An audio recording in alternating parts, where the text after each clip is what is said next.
She only said 5 words in Russian, but it was enough to make the entire restaurant fall silent. Across the table, the Mafia boss's gaze found her, sharp and hungry, like he'd just heard a secret meant for him alone. Then Mikhail Romanov smiled, and the life Kira thought she escaped went up in flames. Before we begin, tell us where you're watching from, and don't forget to rate this story from 0 to 10 at the end. Now, let's begin. The February cold ripped through Michigan Avenue with vicious intent, penetrating Kira Morozova's inadequate coat as if it weren't there. She stumbled through La Serrata's service entrance, vapor trailing from her lips, adrenaline surging through her veins. Another 10-minute delay, becoming a dangerous pattern. Inside, warmth and the scent of truffle oil collided with her anxiety. The dining floor glittered in gold and glass. Chicago's elite pretending danger didn't dine beside them. "Morozova!" Marco, the floor manager, hissed from behind the counter, face tight with panic. "Table 9, VIPs. You're up." Kira froze mid-step. "That's Helena's section." "Helena called in sick," he snapped, thrusting a tray into her hands. "Don't argue. Just serve, smile, and for the love of God, don't screw this up." Her jaw clenched, but she nodded. "Yes, Marco." As she tied her black apron, she caught her reflection in the chrome panel. Neat bun, crisp collar, eyes that knew too much. Invisible. That was her secret weapon. It was how she'd survived Moscow. It was how she'd survived everything since. She pushed through the double doors and into the private dining room. The air changed. Laughter faded. Men in tailored suits turned to look, and at the head of the long table where power always seemed to sit was a man she recognized only from whispers. Mikhail Romanov. He was broader than she imagined, his presence so commanding the light itself seemed to dim around him. Tattoos brushed the edge of his cuffs, peeking like secrets. The watch on his wrist gleamed, the kind of luxury that didn't boast. It threatened. Kira lowered her gaze immediately, her practiced mask snapping into place. "Good evening, gentlemen. I'll be your server tonight. May I start you off with drinks?" The men mumbled their orders, their accents mixing Russian and English, business and danger. But Mikhail didn't speak. He simply watched her. "You're new," he said finally, voice low and rich, every word weighted. Kira's hand tightened around her pen. 6 months, sir, she replied evenly. His gaze flickered with faint amusement. "Impressive." A pause. "Vodka. Neat." She nodded, stepping away before her breath could betray her. The moment she left the room, her knees felt unsteady. That look, it wasn't curiosity. It was recognition. She didn't know him. But something about the way he'd said impressive felt personal. Kira busied herself at the bar, preparing the tray. Just another night, she told herself. Serve, smile, disappear. That was the rule. But fate doesn't follow rules. When she returned to the private room, the conversation had shifted. Lower, sharper, the language distinctly Russian. Her mother tongue. She kept her head down, setting glasses in front of the men. Then her phone buzzed in her apron pocket. Her heart dropped. Only one person called her at this hour. She stepped back toward the wall, checked the screen, Mama. Kira hesitated. She never took personal calls at work, but her mother's condition had worsened. One missed call could mean... She answered, voice barely a whisper. Mama, ya na работе. Mama, I'm at work. The words slipped out instinctively, soft and intimate in the hush of the golden-lit room. The effect was immediate. Silence. Utter, heavy silence. Kira froze, the phone still against her ear. She turned and met Mikhail's eyes. He wasn't looking at her. He was reading her. Every vowel, every syllable, the Moscow cadence she thought she'd buried. The corner of his mouth lifted, slow, dangerous, knowing. "Spasibo, Kira," he murmured in Russian. "Thank you." Her pulse stuttered. How did he? She hadn't told him her name. When she blinked, he'd already turned away, speaking to his men again as though nothing had happened. But the damage was done. She wasn't invisible anymore. Hours later, after the restaurant emptied and the last candle burned low, Marco appeared at her locker door. His face was pale. "Mr. Romanov wants to speak with you," he said quietly. Kira's stomach sank. "Now?" "He's waiting in the private suite."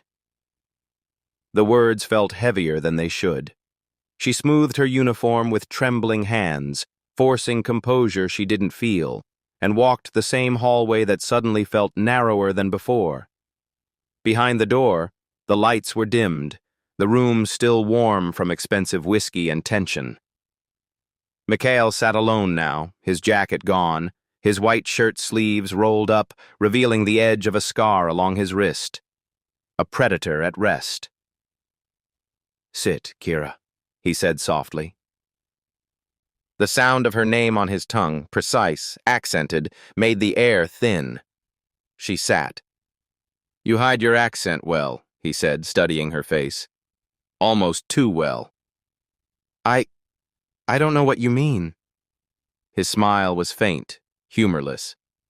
"I do. You're not from here. You ran from something." Kira's blood turned to ice. "I don't talk about my past." "Good," he replied, "because I already know it." For a heartbeat, she forgot to breathe. He leaned forward, resting his elbows on the table, eyes dark with quiet authority. "You'll see me again soon." She stood on shaky legs and left without replying. It wasn't until she stepped outside into the biting cold that she realized something terrifying. She'd never told anyone in Chicago her full name. And yet, somehow, he knew. Chapter 2. An offer that felt like a command. Kira didn't sleep that night. She lay in her narrow bed, staring at the water-stained ceiling of her studio apartment, replaying the way Mikhail had said her name. The certainty in his voice, the knowing in his eyes. By morning, exhaustion pressed against her skull like a vice. She made coffee, burned toast, tried to convince herself last night was nothing, just another wealthy man with too much power and too little to do. Then she looked out the window. A black Mercedes idled at the curb below, sleek and predatory against the gray slush of the street. Her stomach dropped. Before she could move, a knock rattled her door, sharp, efficient, final. Kira opened it to find a man in a crisp suit, his expression blank as stone. "Miss Morozova, this is for you." He handed her a heavy cream envelope, then turned and walked away without waiting for a response. Inside, her hands trembled as she broke the seal. A plane ticket to Paris, business class. Departure, 3 days. A contract, stamped with the Romanov crest, outlining terms for temporary translation services during international negotiations, and a check, made out to her, worth more than 6 months of her salary at La Serrata. Her breath caught. The money could cover her mother's next 3 treatments, maybe 4, but nothing came without a price, especially not from men like Mikhail Romanov. That evening, Kira arrived at La Serrata with the envelope buried at the bottom of her bag, burning like a secret she couldn't confess. She moved through her shift on autopilot, wine poured, plates delivered, smiles deployed like armor. But her mind churned. Accept, and she stepped into a world she'd spent 3 years running from. Decline. And her mother. "Kira." The voice froze her mid-step. She turned slowly. Mikhail stood at the entrance to the private dining room, alone this time. No bodyguards, no entourage.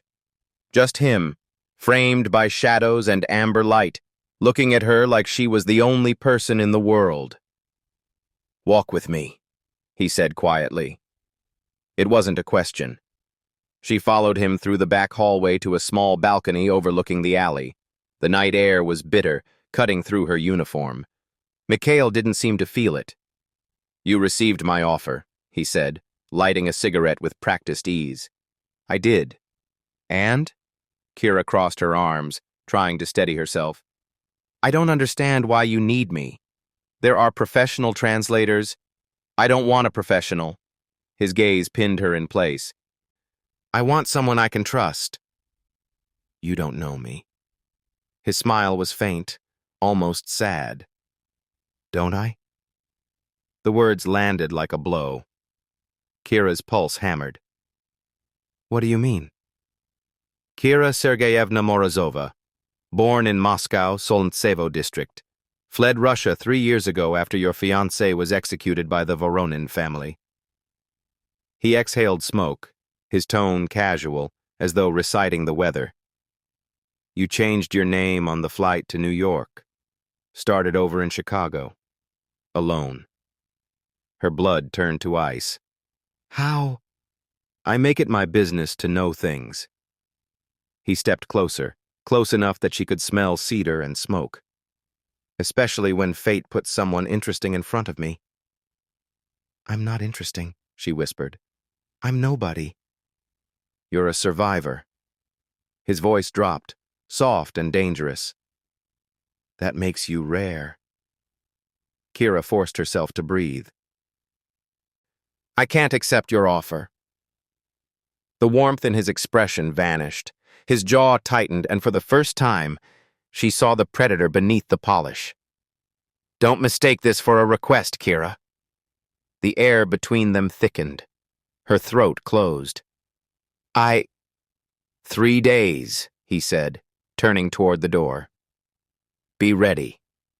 Then, he was gone, leaving only the scent of smoke and the weight of inevitability pressing down on her chest. The next morning, Kira stepped out of her building to buy milk. Across the street, leaning against a lamppost, was a man in a dark coat. He wasn't hiding. He was watching. And when their eyes met, he smiled. Kira didn't cross the street to confront the man watching her building. She turned and walked back inside, heart hammering, the gallon of milk forgotten. Through the grimy window of her apartment, she watched him light a cigarette, patient as death itself. Her phone buzzed. Unknown. Number, pack light. Noon. No signature. No explanation. Just 4 words that felt like a noose tightening. She tried calling her mother's hospital in Moscow. The line connected, but the nurse's voice was cheerful, almost too cheerful. Oh, Miss Morozova, your mother's account has been settled. All treatments covered through the year. Such a generous benefactor you have. Kira's stomach twisted. Who paid it? I'm not at liberty to say, but she's resting comfortably now. The call ended. Kira stared at her phone, bile rising in her throat. He'd already moved, already locked her in place. By 11:30, she'd packed a single duffel bag, 3 days' worth of clothes, her passport, and the envelope she still hadn't signed. Outside her window, the man remained. And now she noticed another across the intersection, a third near the coffee shop. Subtle, professional, inescapable. At noon exactly, a black Escalade pulled up to her building. The driver didn't knock. He simply waited. The airport was chaos, families hauling luggage, security lines snaking endlessly. But Kira's driver bypassed it all, taking a service road that led to a private terminal she didn't know existed. Inside, the world transformed. Marble floors, soft jazz, attendants in tailored uniforms offering champagne and quiet smiles. And at the center of it all, standing by floor-to-ceiling windows overlooking the tarmac, was Mikhail. He turned as she approached, his expression calm, almost kind. You came. Did I have a choice? His smile didn't reach his eyes. There's always a choice, Kira. You just didn't like the alternatives. She dropped her bag at her feet, anger flaring despite her fear. You paid my mother's bills. I did. You had no right. You gave up that right, he interrupted softly, stepping closer. When you spoke my language, Kira. When you let me see who you really are. Her breath hitched. This isn't fair. Fair? He tilted his head, studying her like a puzzle he'd already solved. You think fairness exists in our world? You ran from Moscow because fairness died the night they put a bullet in your fiancé's head. The words struck like a fist. Kira's vision blurred, but she refused to look away. Mikhail's voice gentled, though the steel beneath remained. I'm not your enemy. But I am the only reason you're still breathing in this city without looking over your shoulder every second. You mean you're the reason I have to look over my shoulder now? His jaw tightened. For a moment, something almost like respect flickered in his gaze. Smart girl. An attendant approached, murmuring that the plane was ready. Mikhail gestured toward the door. After you. The private jet was obscene in its luxury. Cream leather, polished wood, a bed in the back cabin. Kira sank into a seat by the window, exhaustion and adrenaline warring in her veins. Mikhail settled across from her, pouring himself vodka as the engines hummed to life. She should have been terrified. She was terrified. But beneath the fear, something sharper stirred, a strange, unwelcome awareness of the man watching her over the rim of his glass. Halfway through the flight, he rose and moved to the back of the cabin, phone pressed to his ear. Kira closed her eyes, pretending to rest, but his voice carried, low, deliberate, speaking Russian. Da, ya nashel yeyo. Yes, I found her. A pause. Ona ne znayet. She doesn't know. Another pause, longer this time. Pokanet. No ona uznayet. Kogda pridyot vremya. Not yet, but she will when the time comes. Kira's blood turned to ice. When he returned to his seat, his expression was unreadable. Sleep, Kira, he said quietly. You'll need your strength in Paris. But she couldn't sleep, because now she understood. This wasn't about translation. This wasn't even about control. Mikhail Romanov had been looking for her. And whatever he wanted, it was only just beginning. Paris greeted them with cold rain and gray skies that matched Kira's mood. The limousine that met them at the private airfield was bulletproof. She could tell by the weight of the doors, the thickness of the windows. 2 SUVs flanked them as they glided through the city, past the Eiffel Tower glittering in the distance, toward an arrondissement where old money whispered and new power roared. The hotel was discreet, the kind of place that didn't advertise because it didn't need to. Marble lobby, no visible security, but Kira felt their eyes everywhere. Mikhail walked beside her, his hand resting lightly at the small of her back, a gesture that could have been courteous if it didn't feel like a leash. Your room is next to mine, he said as they stepped into the elevator. For convenience. Convenience, she echoed flatly. His smile was brief. Safety. She didn't ask whose. The meeting took place in a private dining room overlooking the Seine, all mahogany and velvet and champagne that cost more than her monthly rent. 6 men sat around the table, Russians, Ukrainians, one Frenchman with cold eyes and colder hands. Mikhail introduced her simply as my translator, and they barely glanced her way. Good. Invisible again. But as the conversation unfolded, Kira's pulse quickened. They spoke in careful code, mixing languages, but she caught the threads beneath. Shipments, routes through Odessa, payment structures that didn't match the paperwork. And then, buried in pleasantries about wine exports, a phrase that made her blood run cold. Gruz perekvatili, nado ubrat krisu. The shipment was intercepted. We need to eliminate the rat. The Frenchman nodded. Ce sera fait. It will be done. Kira's pen froze on her notepad. She translated smoothly, her voice steady, but her mind raced. Smuggling, betrayal, execution. She was sitting in the middle of something that could get her killed for simply knowing it existed. When the meeting ended, Mikhail's men escorted the guests out. He remained seated, pouring himself another drink, watching her with that unreadable gaze. "You did well," he said quietly. Kira set down her pen, her hands trembling despite herself. "What am I translating, Mikhail? Really?" He didn't flinch at the question. "Business.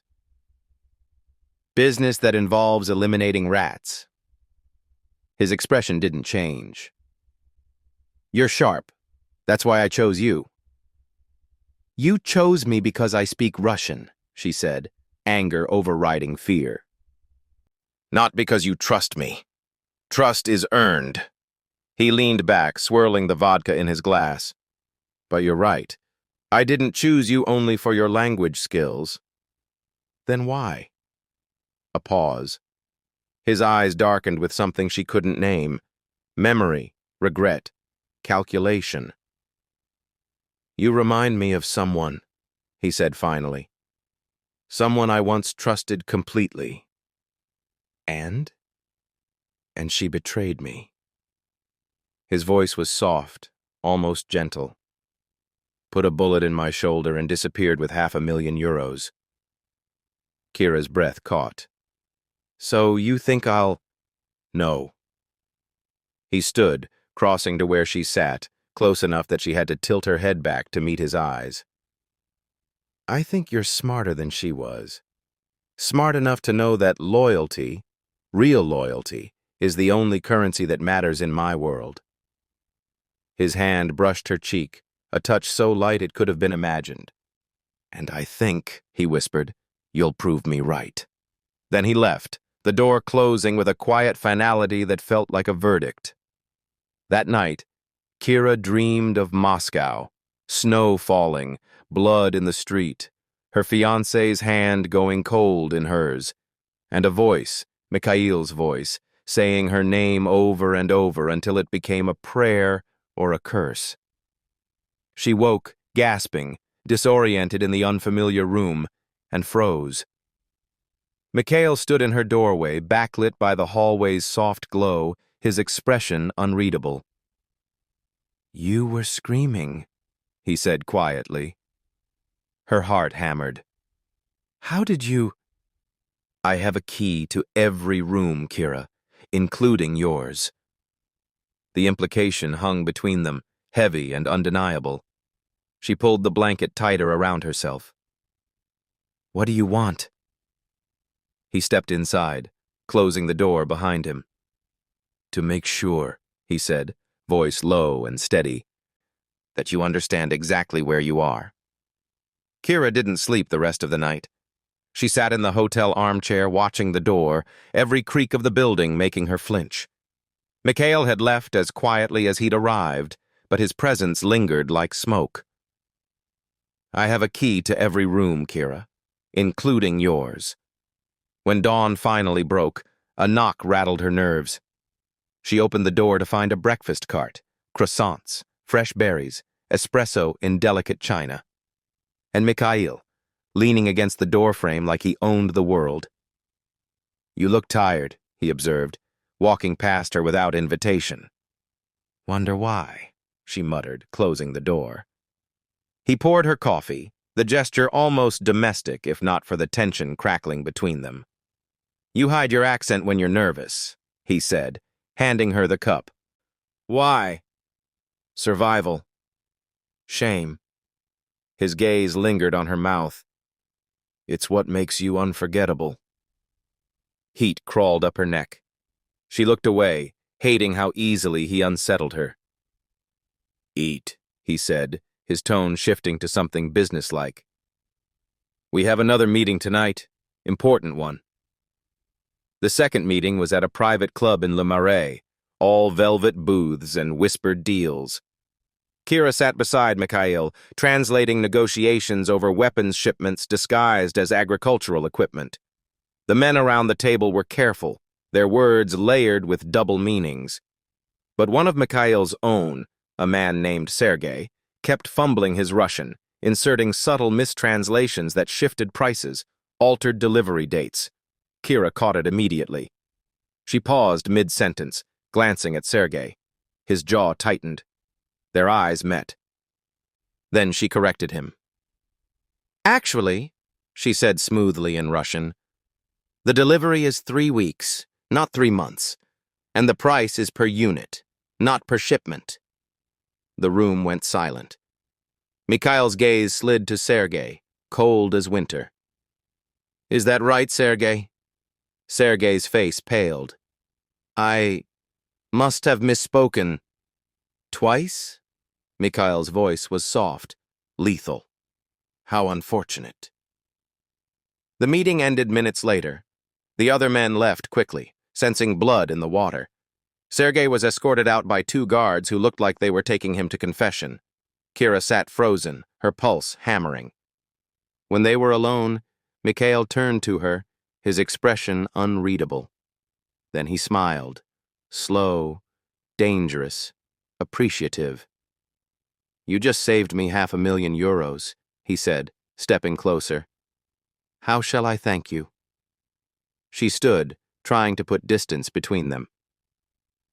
"By letting me go." His smile widened. "That's the one thing I can't do." "Mikhail!" He closed the distance in 2 strides, his hand sliding to the nape of her neck, tilting her face up.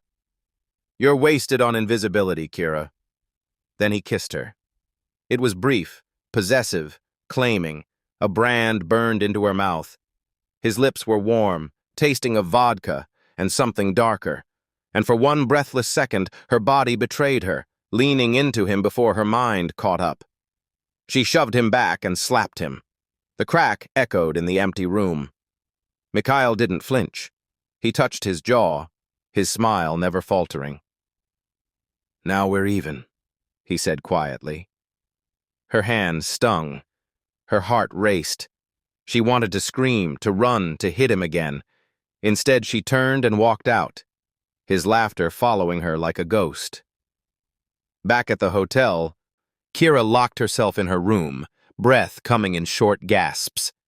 She pressed her fingers to her lips, hating that she could still feel him there. Her hotel phone rang. She stared at it, heart pounding. No one had this number except... She answered. Silence. Then a voice, male, unfamiliar, speaking Russian. "You're not safe with him. Meet me tonight. Courtyard behind the hotel. Midnight." "Who is this?" "A friend." The line went dead. Kira stood frozen, the receiver humming in her hand. Outside her window, Paris glittered, beautiful and indifferent. And somewhere in this city, someone was watching. Someone who knew exactly where she was.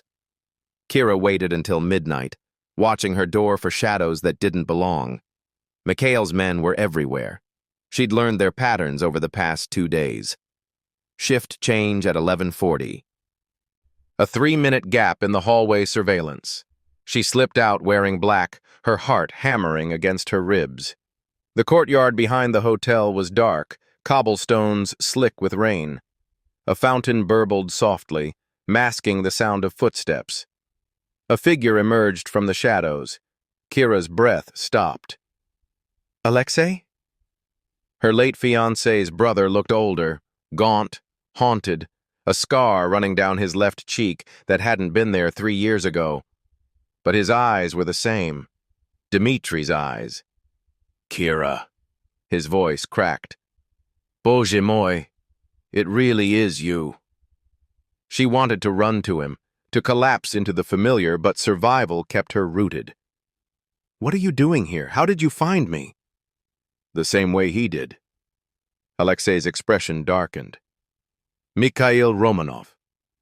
Do you have any idea who you're with?" "I know what he is." "No." Alexei stepped closer, desperation bleeding through his words. You don't. Dmitri didn't die in a gang war, Kira. It was an execution, ordered by Romanov. The world tilted. That's not possible. Mikhail wasn't even... He was there, Alexei hissed. In Moscow, negotiating territory with the Voronins. Dmitri was collateral, proof of loyalty from the men Romanov wanted to control. His hands trembled. And now he has you. Kira's lungs refused to work.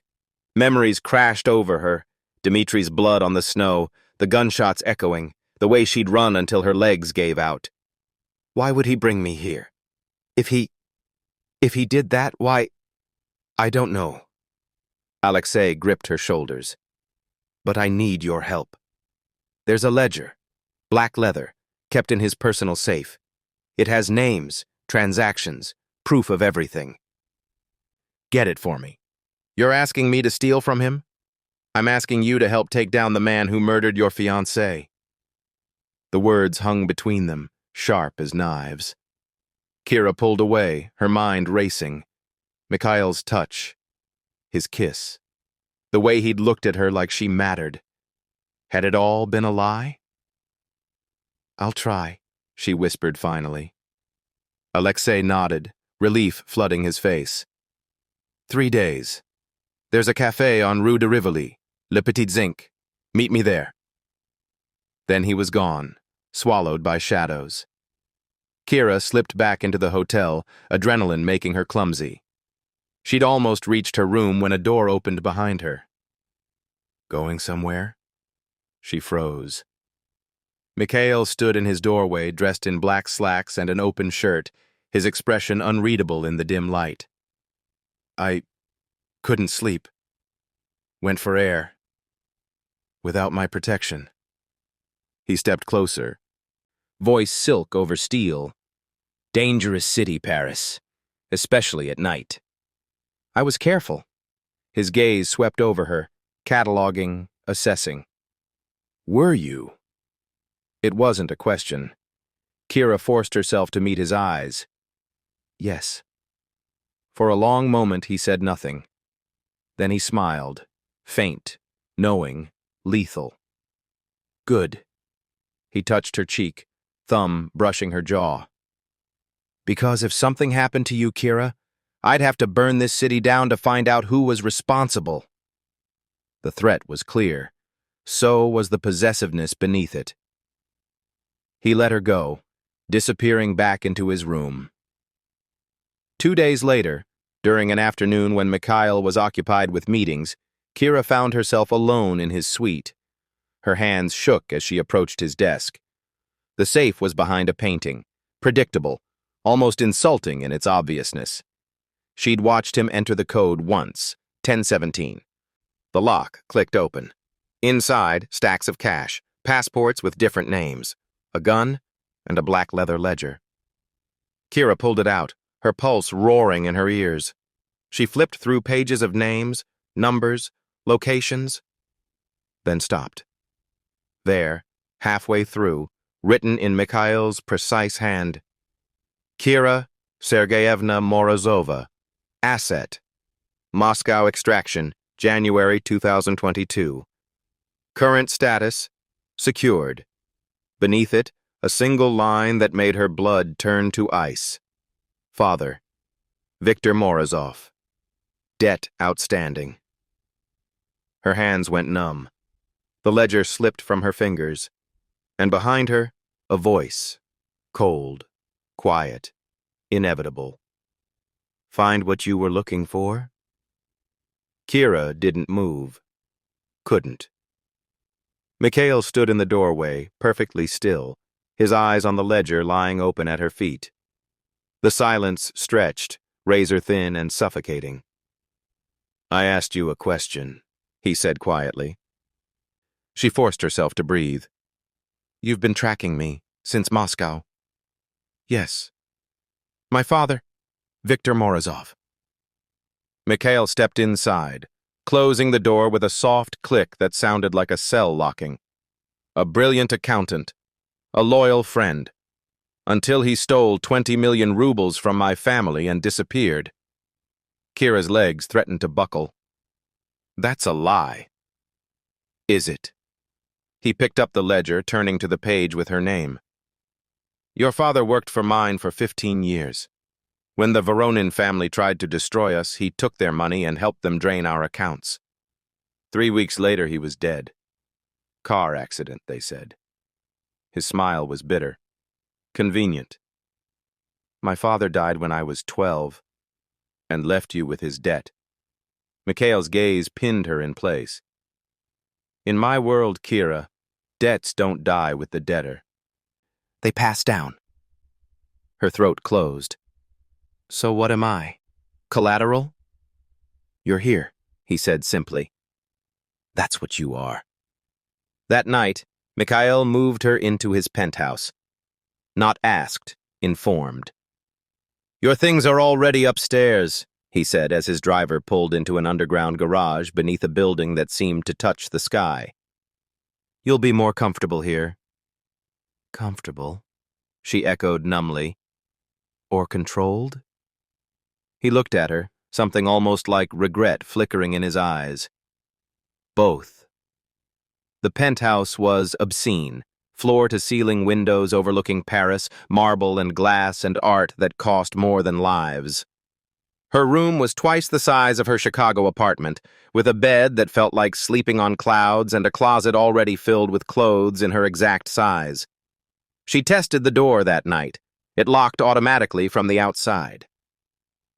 She was in a cage, a velvet one, but a cage nonetheless. The days blurred together. Mikhail was everywhere and nowhere, working in his study, taking calls in Russian and French, disappearing for meetings she wasn't invited to. But when he was present, he was present. Pulling out her chair at dinner, pouring her wine, asking about her mother with a gentleness that felt like a knife wrapped in silk. Why are you doing this? She asked one evening as rain lashed against the windows. He looked up from his laptop. Doing what? Pretending to care.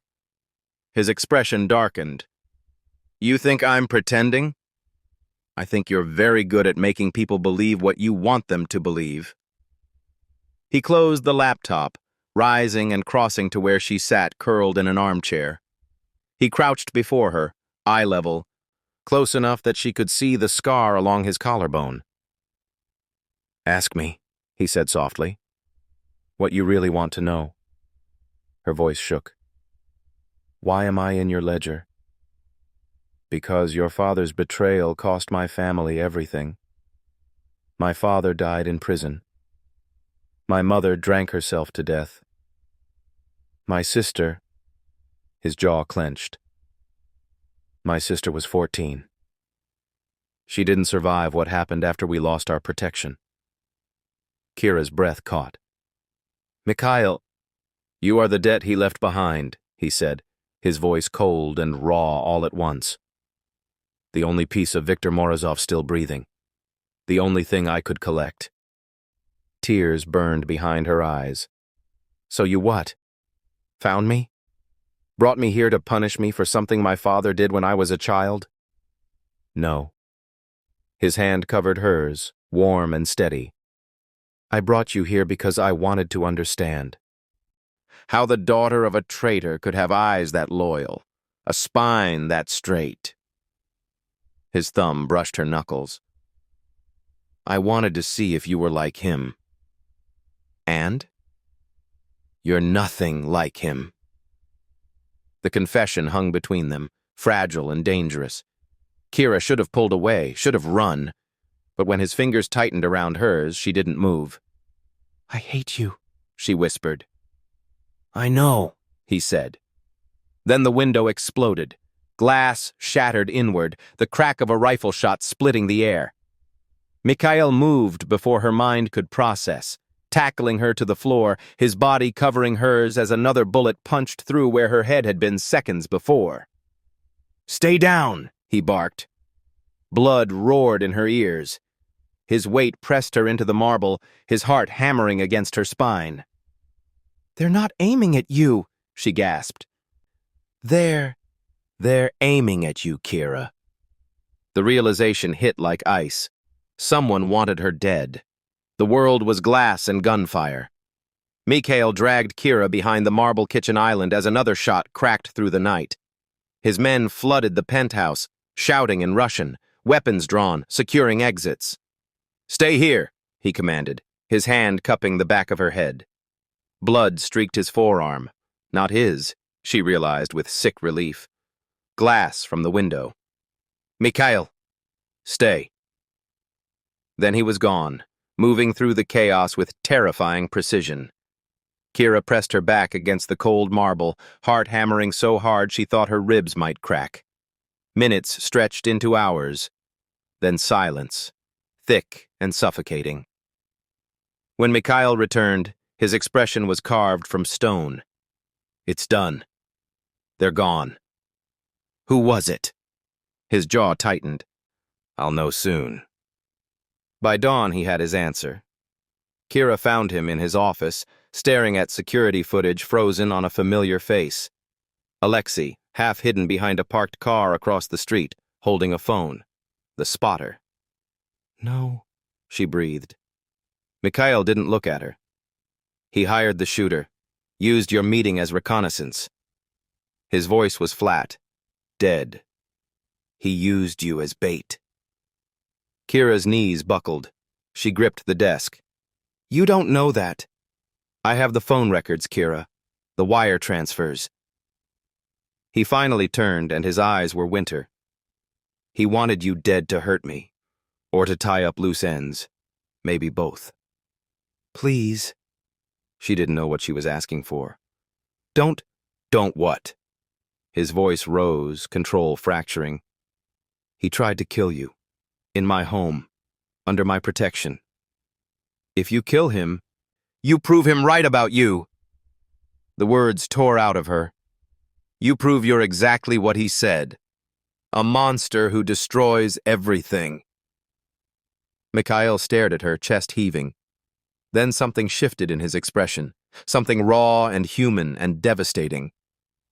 "You think I don't know what I am?" His voice dropped to a whisper. "I've been that monster for 20 years, Kira. It's the only thing that kept me alive." "Then stop," she pleaded. "Just this once." For a long moment he said nothing. Then he turned away, shoulders rigid. "Get out."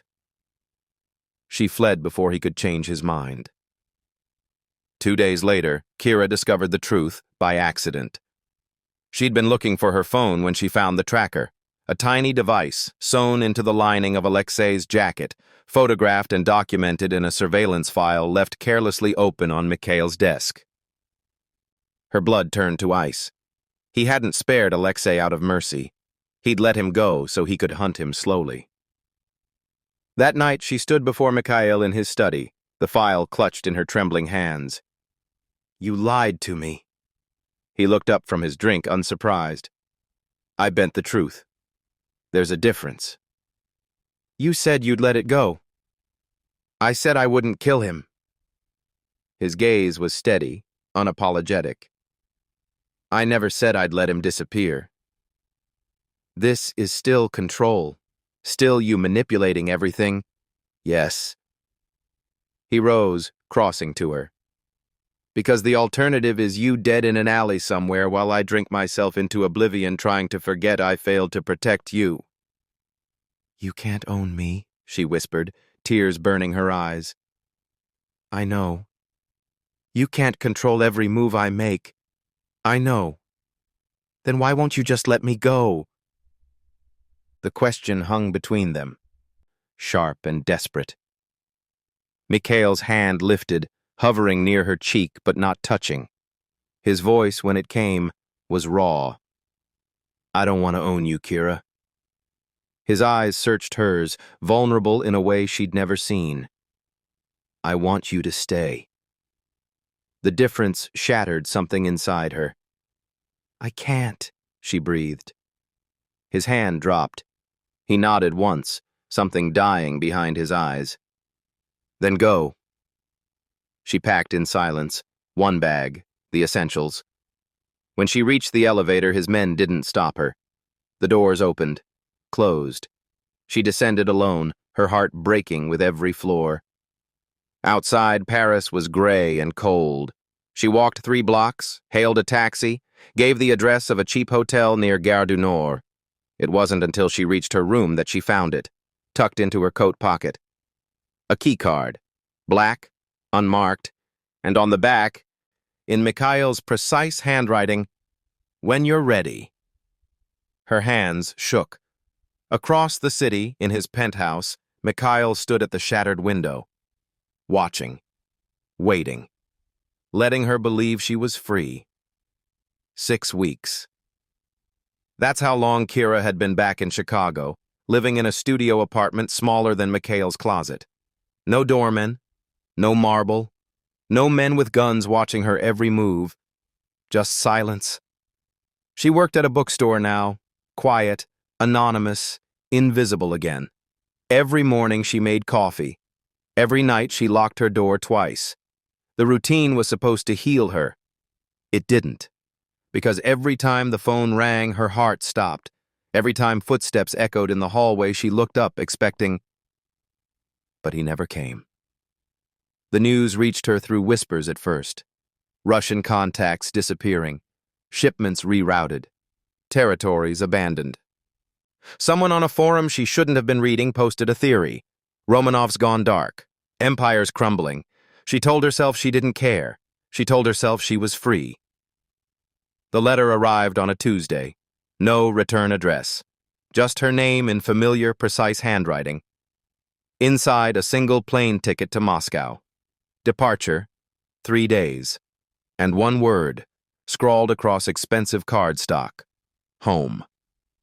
Kira's hands shook as she read the brief note tucked beneath. I kept my promise. You're free.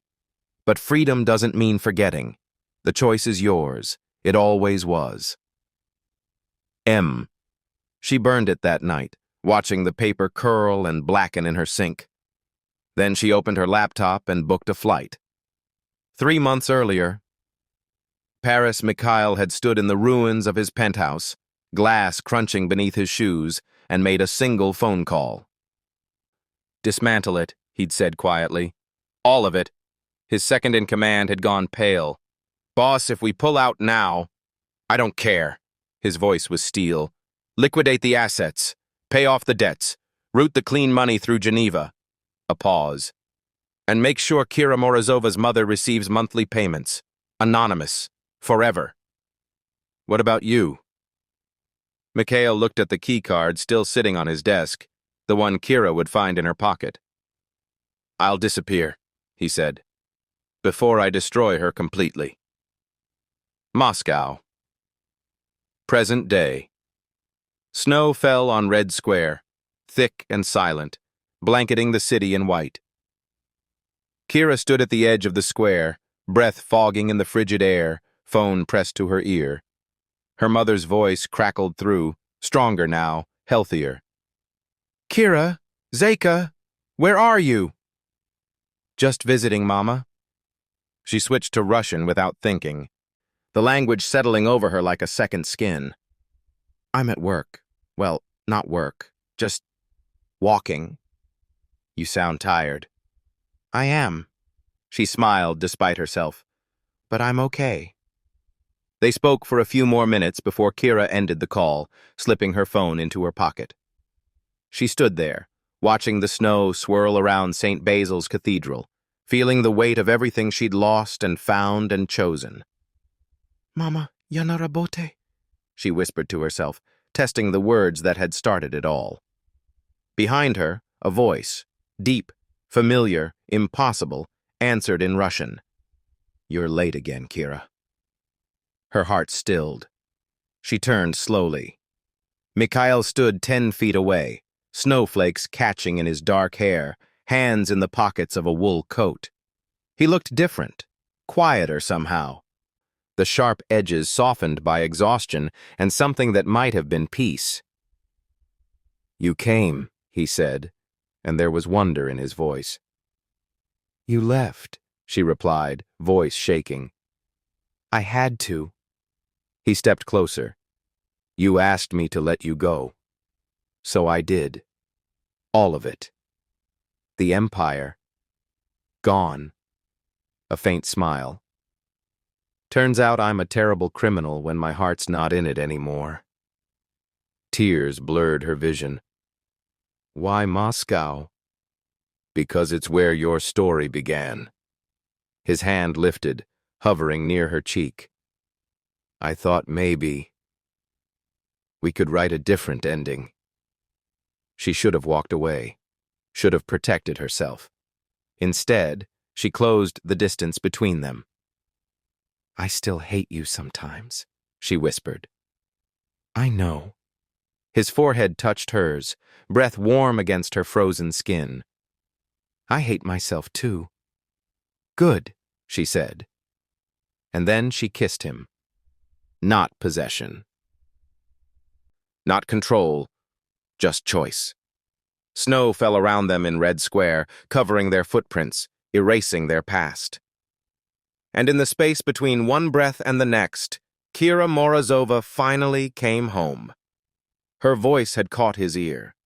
His love had changed her life. And in the end, it was her choice that saved them both. What did you think of Mikhail's and Kira's story? Drop your thoughts in the comments below. On a scale of 0 to 10, how would you rate this one? Don't forget to subscribe and turn on notifications.